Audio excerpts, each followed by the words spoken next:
ગોંડલને લઈને છેલ્લા કેટલાક દિવસોથી ચર્ચા ચાલી રહી છે અને આ તમામ ચર્ચાઓની વચ્ચે હવે ગોંડલના જ પાટીદાર સમાજના યુવકોએ સોશિયલ મીડિયાની અંદર વિડીયો વાયરલ કરી અને પાટીદાર સમાજના એ આગેવાનો સામે આંગળી ચીંધી છે કે જેઓ ગોંડલને લઈને સુરત, અમદાવાદ કે પછી ગોંડલની અંદર જઈને પત્રકાર પરિષદ કરી રહ્યા છે તેમની સામે. નમસ્કાર, આપ જોઈ રહ્યા છો ન્યૂઝ રૂમ ને આપની સાથે હું છું પ્રદીપ. ગોંડલમાં વિનુ શિંગાળાની પ્રતિમા સ્થાપિત કરવાને લઈને છેલ્લા કેટલાક સમયથી પાટીદાર સમાજના આગેવાનોએ સોશિયલ મીડિયાના માધ્યમથી ગોંડલને લઈને એ ચર્ચાનો વિષય કરી રહ્યા છે, એ વિષય બની રહ્યો છે. જો કે આ તમામની વચ્ચે જીગીસા પટેલ એક વખત એ ગોંડલની મુલાકાતે જઈને આવ્યા છે. ત્યારબાદ સુરત ખાતે અલ્પેશ કથિરિયાની આગેવાનીની અંદર મેહુલ બોગરા, જીગીસા પટેલ આ તમામ આગેવાનો ત્યાં ઉપસ્થિત હતા અને ત્યાં એ ચર્ચા થઈ કે ગોંડલમાં સ્વર્ગસ્થ વિનુભાઈ શિંગાળાની પ્રતિમા મૂકવામાં આવે. જો કે આ તમામની વચ્ચે અમદાવાદથી વરુણ પટેલે પણ સોશિયલ મીડિયાના માધ્યમથી ગોંડલને લઈને એ અવાજ ઉઠાવ્યો હતો. જો કે આ પાટીદાર સમાજના તમામ આગેવાનોએ ગોંડલને લઈને જ્યારે અવાજ ઉઠાવ્યો હતો ત્યારે એ ગોંડલની અંદર અલગ અલગ ઘટનાઓ બની રહી હતી. તે દરમિયાન તેમને અવાજ ઉઠાવ્યો હતો, જેમાં એક પાટીદાર સમાજના યુવકની ઉપર થયેલા હુમલાની વાત હતી. ત્યારબાદ રાજકુમાર જાટની ઘટના હતી. જો કે આ તમામની વચ્ચે હવે જ્યારે ગણેશ ગોંડલે સુલતાનપુરની સભાની અંદરથી નિવેદન આપ્યું, એ નિવેદન બાદ અલ્પેશ કથિરિયાએ સુરતથી ગોંડલ જવાનું નક્કી કર્યું હતું. અલ્પેશ કથિરિયાએ સોશિયલ મીડિયાના માધ્યમથી પોસ્ટ શેર કરી કે અમે ગોંડલ આવી રહ્યા છીએ, ગોંડલની મુલાકાત લઈ રહ્યા છીએ. જો કે આ તમામની વચ્ચે ગોંડલના જ પાટીદાર સમાજના લોકોએ આ તમામ લોકોને એવું કહ્યું કે અમે ગોંડલની અંદર શાંતિથી રહી રહ્યા છીએ. કેમ ગોંડલથી દૂર 300 કિલોમીટર 400 કિલોમીટર દૂર બેઠા બેઠા સોશિયલ મીડિયાના માધ્યમથી ગોંડલની અંદર આ પ્રકારનો વિવાદ અને વિખવાદ કરી રહ્યા છો? પહેલા તો ગોંડલના એ પાટીદાર સમાજના યુવાનો, પાટીદાર સમાજના એ લોકો શું કહી રહ્યા છે એ સાંભળો. જય પાટીદાર, જય સરદાર.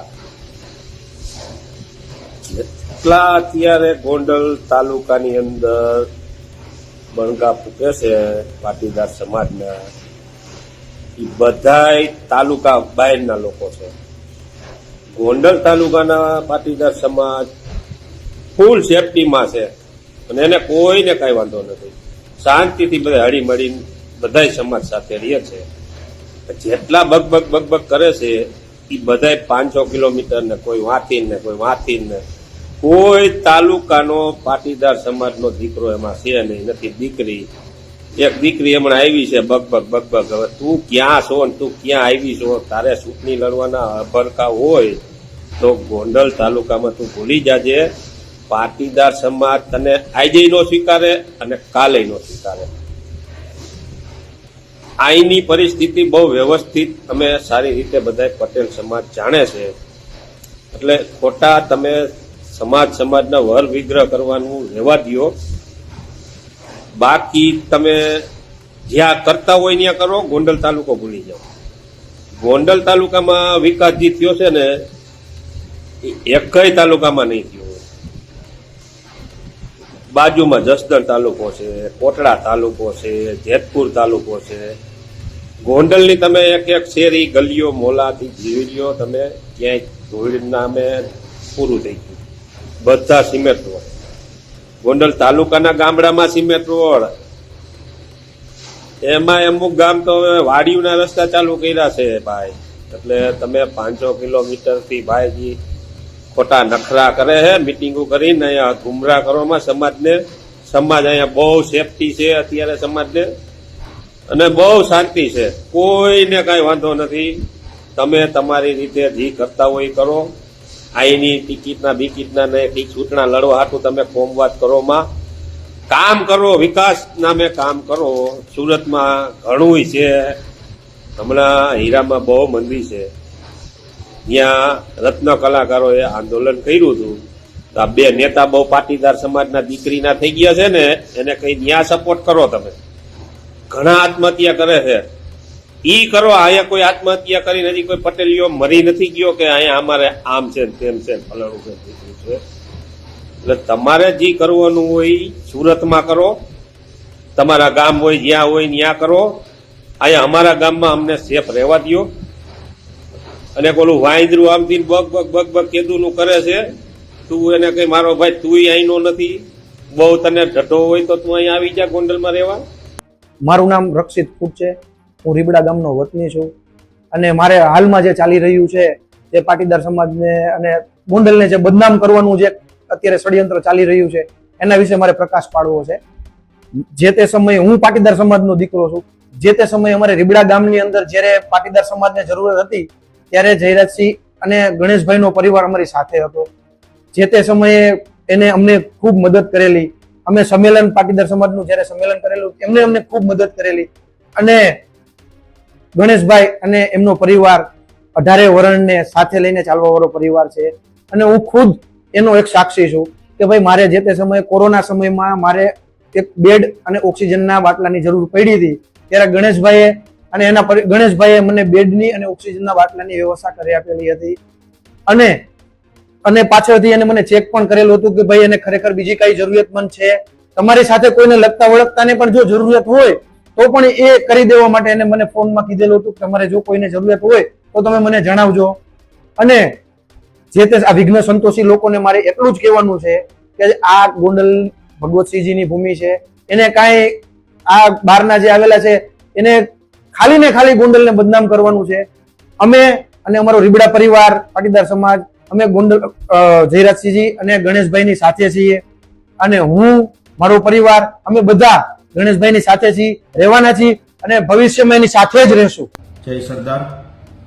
મારું નામ અતુલ માવાણી છે. હું ચરખડી ગામનો વતની છું. લેવા પટેલનો જ દીકરો છું. લેવા પટેલનો જ દીકરો છું. હવે ઘણા સમયથી આ સોશિયલ મીડિયાની અંદર હું જોઈ રહ્યો છું કે અવારનવાર આવી ટિપ્પણીઓ કરવામાં આવે છે અલ્પેશભાઈ વિશે, અમારા ગણેશભાઈ વિશે અને અમારા જયરાજસિંહ વિશે. એ અમારા મા બાપ સમાન જ છે અને મા બાપ સમાન જ અમે માનીએ છીએ. હું તો જિગીસાબેન તમને ખાસ એક કહેવા માંગુ છું કે બેન તમે એકવાર ચરાખડી ગામ આવો અને આપણા લેવા પટેલને હું બૈરાઓને અસંખ્ય ભેગા કરી શકીશ અને બહેનોને પૂછો કે ખરેખર તમે અહીંયા ડરો છો અને વિકાસ શું છે, અમારા ગણેશભાઈ શું અહીંયા અમારા કામગીરી કરી રહ્યા છે, શું કામગીરી નથી કરી રહ્યા, છતાં તમે આવી ટિપ્પણીઓ કરો છો.